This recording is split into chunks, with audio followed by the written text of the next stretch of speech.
Raghuvanshi civil service academy में आपका स्वागत है। आज का हमारा जो टॉपिक है वो उत्तराखंड राज्य की विधानसभाएं है। देखिए, इस टॉपिक को पढ़ने से पहले हम लोगों को संसद और राज्य विधानसभाओं के बीच का अंतर जान लेना बेहद आवश्यक है। तो इसको हम जानेंगे और सबसे पहले हम लोग केंद्र शासित प्रदेशों के बारे में जानेंगे कि ये बने कैसे हैं। तो भारत जब आजाद नहीं हुआ था तो उससे पहले ये ब्रिटेन के आधिपत्य में था। तो ब्रिटेन के जो आधिपत्य में, तो भारत दो क्षेत्रों में बटा हुआ था। एक तो ब्रिटेन के अंतर्गत जो राज्य आ रहे थे और दूसरा था यहाँ पे छोटे छोटे राजाओं की रियासतें थी जो अपनी वो स्वतंत्र होकर चलाते थे।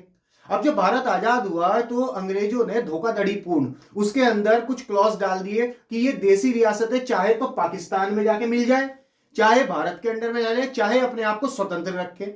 अब ये बड़ा ही एक ऐसा घटनाक्रम हो गया कि इससे भारत की चिंताएं बढ़ गई, क्योंकि ये बीच में, पश्चिम में, पूर्व में, उत्तर में, दक्षिण में हर जगह थी देसी रियासतें।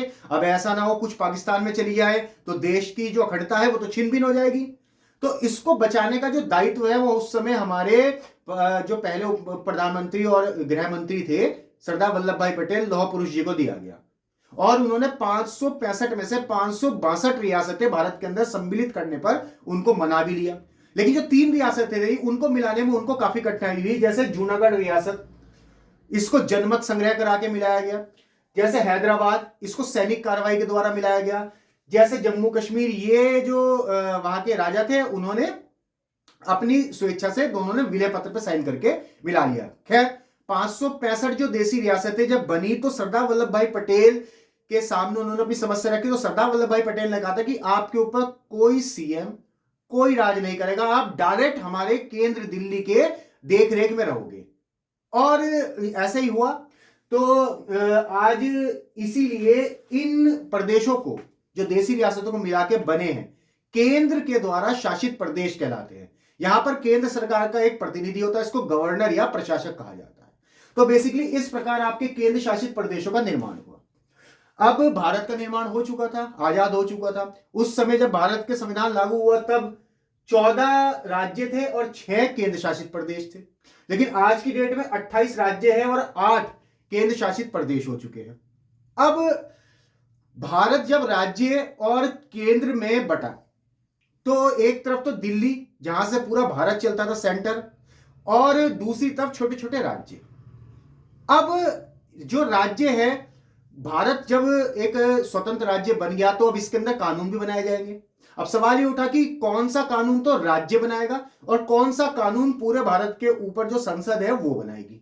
खैर, इन कानूनों को भी अलग किया गया और इन कानूनों को 3 कैटेगरी में बांटा गया, कैटेगरी ए, बी और सी। कैटेगरी ए में वो विषय रखे गए कानून बनाने के जो पूरे भारत की सुरक्षा से संबंधित हो या जिनका संबंध एक राज्य से ना होके पूरे भारत से हो। जैसे सेना, सेना एक राज्य की तो नहीं हो सकती, सेना तो पूरे भारत की होगी। परमाणु सुरक्षा, विदेशी मामले, ये सब जो है एक कैटेगरी में रखे गए। और एक कैटेगरी के जितने भी कानून रखे गए हैं उस समय एक कैटेगरी में 97 थे, आज 100 हो चुके हैं। तो इन कानूनों पर कौन बनाएगा? केंद्र सरकार या संसद को क्या दी गई है? कानून बनाने की वो दी गई है, ताकत दी गई है। इसी प्रकार से जो बी कैटेगरी में यह डिसाइड किया गया कि कौन से कानून राज्य बनाएगा, जो राज्य के भीतर से संबंधित हो, जैसे पुलिस, जैसे आपका अस्पताल, कृषि, सिंचाई, सड़क, ये राज्य से संबंधित है। तो इन पर कानून बनाने का अधिकार कौन है? राज्य विधानसभाओं को दिया गया। और तीसरी जो थी वो संवर्ग की सूची, जिसपे दोनों कानून बना सकते थे, केंद्र भी और राज्य भी, जो जिसमें महत्वपूर्ण विषय भी काफी आते हैं, जैसे शिक्षा। हालांकि बाद में डला है वन, शिक्षा पे राज्य भी बनाएगा, केंद्र भी बनाएगा। वन पे राज्य बना सकता है और केंद्र भी बना सकता है, परिस्थितियों के अनुसार भी, और जो राज्य केंद्र बनाता है वो भी। दूसरी चीज है, अगर इन दोनों के बनाए हुए कानूनों में कोई टकराव होता है तो यहां पे संसद का बनाया हुआ कानून आपका मान्य होगा, क्योंकि अवशिष्ट शक्तियां संसद को दी गई। इस पर हम टॉपिक वाइज बाद में कॉन्स्टिट्यूशन में बात करेंगे। तो ये इस प्रकार से कानून भी डिसाइड हो गया कि भाई कौन बनाएगा, कौन सा राज्य बनाएगा, कौन सा केंद्र बनाएगा और कौन से दोनों बनाने का अधिकार है।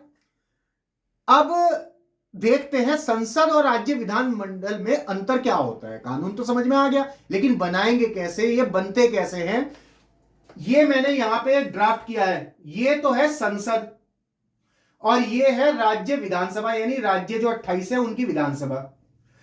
आप यहां देख रहे हैं यहां पे जो संसद है वो लोस का मतलब है लोकसभा, रास का मतलब है राज्यसभा, और प्रेसिडेंट यानी राष्ट्रपति, इन तीनों से मिलकर बनी है।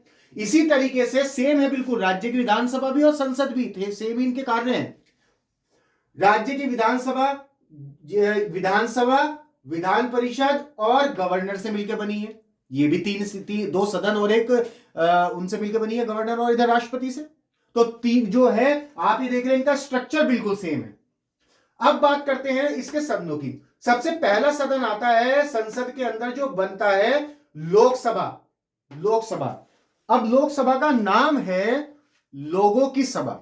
लोक का मतलब है जनता से संबंध है, यानी जनता। अब एक बात बताइए, जब भारत के लिए कानून बनेगा, सीधी सी बात है, तो भारत का जो है वो गुलामी में रहने के बाद अब ऐसी मनोदशा हो गई है कि हर भारतीय चाहता है कि कानून वो बने जो सबके लिए एक जैसा हो और सुरक्षित हो।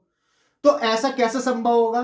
तो ऐसा संभव तब होगा जब ये पूरा भारत के जनता की मर्जी से बने। अब वो कैसे बनेगा, अब इसको समझिए आप। देखिए, एक पहला लोकसभा, लोकसभा सदन का जो निर्माण किया गया, पहले आप लोकसभा सदन को समझ लीजिए, उसके बाद आपको समझ में आएगा। लोकसभा में 552 सदस्य सबसे ज्यादा से ज्यादा हो सकते हैं, 552। लेकिन अभी 104 कॉन्स्टिट्यूशनल अमेंडमेंट करके 2 सदस्य हटा दिए। ये 2 सदस्य, पहले क्या होता था कि 552 मैक्सिमम सदस्य हो सकते थे लोकसभा में। 2 इसमें मनोनीत किए जाते थे राष्ट्रपति के द्वारा, जो अंग्रेज भारतीय नागरिकता जिन्होंने प्राप्त कर ली, एंग्लो इंडियन, वो नॉमिनेट किए जाते थे। लेकिन अब उनको हटा दिया गया है, 104 अमेंडमेंट 2019 से इन दोनों को हटा दिया, और अब केवल मैक्सिमम 550 सदस्य ही हो सकते हैं लोकसभा में, जिसमें से 530 सदस्य तो राज्य से आएंगे और 20 सदस्य केंद्र शासित प्रदेशों से आएंगे। और ये सदस्य कैसे चुने जाएंगे? राज्य की जितनी भी ये सीटें हैं टोटल, वो राज्य की जनसंख्या से बेसिकली हम लोग उसके आधार पर चुने जाते हैं। जिसकी जितनी जनसंख्या, यूपी की सबसे ज्यादा जनसंख्या 80 सीटें, हमारे उत्तराखंड की जनसंख्या 1 करोड़ के करीब, तो वहां पे 5 सीटें। तो जनसंख्या के हिसाब से ये सीटें, हालांकि इसकी जनसंख्या का निर्धारण भी हम बाद में पढ़ेंगे कॉन्स्टिट्यूशन में। तो बेसिकली इस तरीके से जनता जो सीटें चुनी गई हैं वो जनसंख्या के आधार पर। तो हर राज्य का प्रतिनिधित्व कहां दिया गया है? लोकसभा में। और अभी हम और बात करते हैं, तो यहां पे अब फिलहाल वर्तमान में कितने सदस्य हैं? 543। मैक्सिमम तो 550 हो सकते हैं, लेकिन अभी 543 सदस्य हैं, जिसमें से 524 तो राज्य से हैं और 19 सदस्य केंद्र शासित प्रदेशों से हैं, जो सीटें हैं। तो जनसंख्या के आधार पर चुने जाते हैं। इसको अस्थायी सदन भी कहते हैं। अस्थायी सदन इसलिए कहते हैं कि यह कभी भी भंग किया जा सकता है, इस सरकार गिरते ही यह सदन भंग हो जाएगा, तो इसलिए इसको अस्थायी कहते हैं, यह स्थायी नहीं है। और इसका कार्यकाल कितना होता है? 5 साल के लिए, 5 साल के लिए कार्यकाल होता है। लेकिन इसका जो कार्यकाल होता है वो बेसिकली, चलिए इसको अभी हम करेंगे बात। तो बेसिकली आप समझिए 5 साल इसका कार्यकाल है और यह अस्थायी सदन है। दूसरी बात, इसको निचला सदन कहते हैं, निचला सदन कहते हैं। अभी इस पे भी हम बात करेंगे, दोनों का जब कंपैरिजन करेंगे। और इसमें चुने जाने के लिए, सांसद चुने जाने के लिए इसमें कौन जाते हैं? ये संसद है, संसद का एक सदन है सांसद, मेंबर ऑफ पार्लियामेंट, एमपी। इसमें जितने भी राज्यसभा और लोकसभा के सदस्य होते हैं वो मेंबर किसके हैं? संसद के या पार्लियामेंट के। इंग्लिश में पार्लियामेंट कहते हैं, तो एमपी, मेंबर ऑफ पार्लियामेंट। तो मेंबर ऑफ पार्लियामेंट की मिनिमम आयु क्या है यहां पर? 25 वर्ष। 25 वर्ष का व्यक्ति लोकसभा का सांसद चुने जाने के योग्य होता है।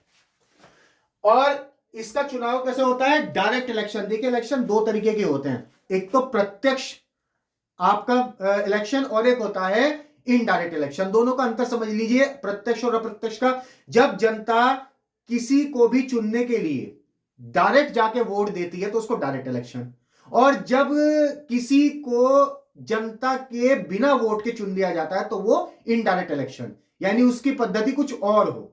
तो बेसिकली यहां पे ये डायरेक्ट इलेक्शन से उठते हैं, क्योंकि हम सब एमपी के लिए वोट करते हैं। तो हमारे जिले की एक सीट और हमने सबने मिलकर एमपी के लिए इलेक्शन किया। अब वो एमपी जो चुना गया वो कहां जाके बैठेगा, हमारा प्रतिनिधित्व करेगा? लोकसभा में। अब ये लोकसभा का एक सदन हो गया। सेम ऐसा ही राज्य विधानमंडल में विधानसभा होता है, ये आप देख रहे हैं, विधानसभा जैसा लोकसभा वैसी विधानसभा राज्य की, बिल्कुल सेम स्ट्रक्चर है। इसको भी समझ लेते हैं कंपैरिजन करते हुए। विधानसभा में 501 सदस्य से ज्यादा, 500 सदस्य से ज्यादा नहीं हो सकते। एक वहां भी एंग्लो इंडियन चुना जाता था, जो 104 अमेंडमेंट 2019 से हटा दिया गया है। तो 500 सदस्य से ज्यादा विधानसभा में नहीं हो सकते। दूसरी चीज है 60 से कम नहीं हो सकते। ये भी एक वहां पे वो है कंडीशन की 60 से कम नहीं हो सकते। लेकिन ऐसी भी विधानसभाएं हैं जैसे गोवा है, सिक्किम है, तो जहां पे 40 के करीब है। लेकिन ये जो रूल है वो यही है कि 60 से कम नहीं हो सकते। ये भी अस्थायी सदन है जैसे लोकसभा था, ये भी निचला सदन है जैसे लोकसभा था। इसकी भी आयु कितनी है? 25 वर्ष जैसे लोकसभा की थी। और उत्तराखंड की अगर हम बात करें तो पहले 71 सीटें होती थी, अब एक एंग्लो इंडियन हटने से 70 सीटें हैं। इसका भी डायरेक्ट इलेक्शन होता है जैसे इसका, और इसका जो वो होता है चुना हुआ उसका एमपी कहलाता है, और इसका जो प्रतिनिधि होता है वो MLA, member of legislative assembly. ठीक है, तो बेसिकली इसका एमपी और इसका एमएलए डायरेक्ट इलेक्शन, और इसका भी कार्यकाल कितना होता है? 5 साल। ये भी कभी भी भंग हो सकता है, इसलिए अस्थायी सदन। तो सेम है, दोनों का स्ट्रक्चर बिल्कुल सेम है, कोई अंतर नहीं है। अब बात करते हैं हम संसद के दूसरे सदन की, राज्यसभा की। राज्यसभा में अधिक से अधिक 250 सदस्य हो सकते हैं, जिसमें से 238 सदस्य। अब एक समस्या ये आई, लोकसभा तो समझ में आया कि लोगों ने चुना और अपना प्रतिनिधि वहां भेज दिया हर भारत के राज्य से। लेकिन ये राज्यसभा का क्या तात्पर्य है? देखिए होता क्या है, लोकसभा कभी भी भंग हो सकती है, तो ऐसे में संसद खत्म हो जाएगी। तो इसके लिए एक दूसरा सदन निर्मित किया गया था, राज्यसभा। ये कभी भंग नहीं होगी, ये स्थायी सदन होता है, ये भंग नहीं हो सकती, ताकि कामकाज चलता रहे। इससे तो अव्यवस्था फैल जाएगी। तो पहली कंडीशन तो ये। दूसरी चीज है राज्यसभा में, अब एक बात बताइए, जनता ने तो उत्तराखंड स्टेट से, यूपी से अपने प्रतिनिधि को चुन के लोकसभा में भेज दिया। अब वहां की जो सरकार है राज्यसभा की, वो भी तो ये चाहेगी कि मेरे भी कुछ प्रतिनिधि वहां हो जो हमारा मामला भी उठाएं बेसिकली। तो उसके लिए राज्यसभा जो है वो बनाई गई। इसके 250 सदस्य होते हैं, ये भी जनसंख्या के आधार पर दिए जाते हैं। जैसे उत्तराखंड में 3 सदस्य हैं राज्य विधानसभा में। तो बेसिकली जो राज्यसभा है 250 सदस्य मैक्सिमम होते हैं, 238 तो राज्य से आएंगे, और 12 सदस्य राष्ट्रपति देश के ऐसे लोगों को नॉमिनेट करेगा, 12 सदस्य जो पारंगत हो अपने क्षेत्र में, या बहुत बड़ी हस्ती हो, जैसे साहित्य में, विज्ञान से संबंधित हो, कोई साइंटिस्ट हो बहुत बड़ा, कला से संबंधित हो जैसे सचिन तेंदुलकर, स्मृति ईरानी, और हमारे मनमोहन सिंह जी भी तो यहां पे थे, राज्यसभा के थे जब वो असम से थे, और जब वो पीएम थे। समाज सेवा के क्षेत्र से हो तो साहित्य, विज्ञान, कला, समाज सेवा के क्षेत्र के कोई भी 12 व्यक्ति राष्ट्रपति चुनेगा और इसके अंदर नॉमिनेट करेगा। अब हम बात करें कि इसका इलेक्शन कैसे होता है, तो देखिए राज्यसभा का इलेक्शन होता है, जो 3 सीटें हैं या कितनी भी सीटें हैं, तो वहां पे ये इलेक्शन में हम वोट नहीं देते जनता, क्योंकि ये राज्य की सभा है। सीधी सी बात है, राज्य का मतलब राज्यों के प्रतिनिधि, जनता का मतलब लोकसभा। तो बेसिकली यहां पे जो इलेक्शन होता है, उन 3, जैसे 3 लोग हैं या फिर कोई भी राज्यसभा का है, तो वो वोटिंग करेंगे अपनी विधानसभा में। तो विधानसभा में वोटिंग होगी, वोटिंग होने के बाद इसमें जो जीतेगा उसको वहां पे राज्यसभा भेज दिया जाएगा। बेसिकली जो वहां की गवर्नमेंट होती है वही उसी के सांसद जीतते हैं। तो यहां पे इस तरह का इलेक्शन होता है, और ये इलेक्शन कहलाता है इनडायरेक्ट, क्योंकि इसमें जनता ने डायरेक्ट भूमिका नहीं निभाई, इनडायरेक्ट। इसके बाद हम बात करें तो इनका कार्यकाल कितना होता है, उसको तो 5 वर्ष होता है। इसमें 6 साल कार्यकाल होता है। एक सांसद का एवरेज कार्यकाल आता है 6 साल। और ऐसा इसमें रूटीन बनाया है कि जो चयन है कि हर दूसरे साल इसके राज्यसभा के 1/3 यानी 33% जो सदस्य है वो रिटायर हो जाए, ऐसा रूटीन बनाया है। और एक को कितने हो जाते हैं? 6 साल। तो ये आपको ध्यान रखना है। ये निचला सदन था लोकसभा, ये उच्च सदन कहलाता है। ये स्थायी सदन था, अस्थायी था, ये स्थायी कहलाता है। और इसमें जो आयु है राज्यसभा में जाने की वो 30 वर्ष है। 25 वर्ष तो जनता के प्रतिनिधि के, लोकसभा के, और 30 वर्ष राज्यसभा में चुने जाने की आयु।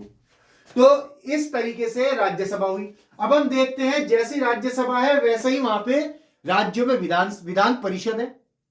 राज्यसभा और विधान परिषद सेम है, जैसे लोकसभा और विधानसभा सेम थी। तो विधान परिषद को भी देख लेते हैं। विधान परिषद में अधिकतम विधानसभा की जितनी सीटें होंगी उसका 1/3 से ज्यादा मेंबर नहीं होंगे। जितनी भी सीटें विधानसभा की होंगी उस राज्य में उसके 1/3 से ज्यादा सदस्य नहीं होंगे, यानी 33% होगा बस मैक्सिमम। दूसरी चीज, न्यूनतम 40 होंगे, उसमें 60 थे, इसमें 40 होंगे। तीसरी चीज, ये स्थायी है जैसे राज्यसभा था, ये उत्सदन है जैसे राज्यसभा था, इसमें भी 30 वर्ष चुने जाने की आयु है जैसे इसमें थी राज्यसभा में। तो ये तो चीजें सेम है। अब हम बात करते हैं इसके सदस्य कैसे चुने जाते हैं। ये एक बहुत इसमें अच्छी चीज है या एक टिपिकल चीज है, आप ऐसा समझ सकते हैं। तो विधान परिषद के सदस्य कैसे चुने जाते हैं? विधानसभा के तो डायरेक्ट चुने जाते थे, एमएलए बनते थे, और इसके एमएलसी कहलाते हैं, ठीक है ना, एमएलसी। वो एमएलए कहलाते थे, इसके एमएलसी कहलाते हैं, लेजिस्लेटिव काउंसिल। अब निर्वाचन कैसा होता है? पहली बात तो जैसे वहां पर राष्ट्रपति जो है 12 लोगों को चुनता था, ऐसे ही यहां पर गवर्नर, जैसा वहां राष्ट्रपति होता है संसद में, वैसे ही यहां स्टेट में गवर्नर होता है। जो काम राष्ट्रपति करता है वहां यहां पे ये करता है गवर्नर। तो गवर्नर जो है 1/6 सदस्य चुनेगा। टोटल सदस्य के विधान परिषद के 1/6 कौन नॉमिनेट करेगा? वहां पे करता था 12, यहां पे करता है 1/6। और यहां पे भी साहित्य, विज्ञान, कला, समाज सेवा। लेकिन एक विषय ऐसा है जो वहां नहीं था, यहां है, सहकारी आंदोलन। इस पर हम बाद में खुल के चर्चा करेंगे। सहकारी आंदोलन जुड़ा हुआ है और यह प्रश्न बहुत इंपॉर्टेंट है। फिर हम बात करते हैं इसके 1/3 सदस्य कौन चुनते हैं? ये जो एमएलए होंगे ये चुनेंगे विधानसभा के सदस्य, लेकिन ये अपने लोगों को नहीं चुनेंगे, जो मेंबर नहीं है उसको चुनेंगे, यानी जो एमएलए नहीं है उसको चुनेंगे यही अपनी सहमति से, लेकिन उसको चुनेंगे जो मेंबर नहीं है, मेंबर ऑफ लेजिस्लेटिव असेंबली नहीं है।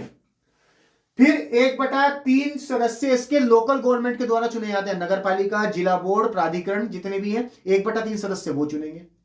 फिर 1/2 सदस्य चुनते हैं राज्य के ग्रेजुएट, जिन लोगों को ग्रेजुएट हुए हुए 3 साल हो गए हैं, राज्य से पढ़ के ग्रेजुएट हुए 3 साल हो गए हैं, वो 1/3 सदस्य चुनेंगे। और अंत में जो यहां पे 1/2 सदस्य जो है वो चुनेंगे यहां पे जो राज्य में आप ऐसा समझिए, जो माध्यमिक स्कूल होते हैं, इंटर कॉलेज होते हैं, उससे कम ना हो, और 3 साल की शिक्षा वो ले रहे हो, 3 साल से यहां पे शिक्षा ले रहे हो, उत्तराखंड के या यूपी के जहां की भी ये विधानसभा होगी उस क्षेत्र में आपका 12वीं से नीचे ना हो, यानी ग्रेजुएशन के अंडर में हो, और 3 साल से लगातार यहां पे पढ़ रहे हो, 3 साल की शिक्षा वो ले रहे हो, ठीक है। तो बेसिकली इस तरीके से विधान परिषद जो है उसके सदस्यों को चुना जाता है। तो अब विधानसभा भी चुन गई, संसद के भी सदस्य चुने गए, विधानसभा मंडल के भी सदस्य चुने गए यहां पे। अब बात करते हैं कि कानून कैसे बनेंगे। अब आपने एक चीज तो देख ली कि यहां पे ये तो डायरेक्ट सदन है और ये इनडायरेक्ट सदन है, विधान परिषद और राज्यसभा इनडायरेक्ट, और डायरेक्ट सदन है लोकसभा और विधानसभा। तो जैसे एक आप समझिए, जैसे हम लोग एक शहर के अंदर रहते हैं, तो जो शहर होते हैं उनको मिला के एक जिला बनता है, समझिए आप, और जिलों को मिला के राज्य बनता है, और राज्य को मिला के देश बनता है, और देश को मिला के पूरा महाद्वीप बनता है। तो कंट्री जो है, देश को कानून बनाने के लिए संसद, राज्य में कानून बनाने के लिए विधानमंडल, राज्य विधानमंडल, इसको भी विधानमंडल कहते हैं। विधानमंडल का मतलब है कानून बनाने वाला कौन? केंद्रीय विधानमंडल संसद, राज्य विधानमंडल राज्य। तो यहां पे कहने का मतलब यह है कि राज्य किसमें बटा होता है? जिलों में, और जिले किसमें बटे होता है? शहर में। तो यहां पे जनता का प्रतिनिधित्व करने के लिए जिले से चुन के तो भेज दिया एमपी, और शहरों से चुने जाते हैं एमएलए। तो शहर की समस्या कौन देखेगा? एमएलए राज्य की विधानमंडल में बैठ के, विधानसभा में बैठ के, और पूरे जिले की समस्याओं को या पूरे उत्तराखंड की समस्याओं को कौन रखेगा देश के सामने पटल पे? इस पे कानून बनना चाहिए लोकसभा का एमपी जो हमने चुना है, और राज्यसभा का सरकार का। तो बेसिकली एक ऐसा सम्मिश्रण हो गया है यहां पे कि एमएलए के लिए भी वोट हम ही करते हैं जनता, एमपी के लिए भी हम ही वोट करते हैं, तो हमारा भी प्रतिनिधित्व है यहां पे। सरकार का भी ध्यान रखा गया है, सरकार का राज्यसभा के रूप में और विधान परिषद के रूप में, और ये बड़ा सुंदर मिश्रण है यहां पे। तो बेसिकली ये तो इस तरीके से यहां पे होता है इसका गठन। अब समझ लीजिए, आपको पता है कि चाहे तो केंद्र सरकार हो चाहे कोई राज्य की सरकार हो, जब इलेक्शन होते हैं तो जीतता वो है जिसके 50+ वोट हो, ठीक है?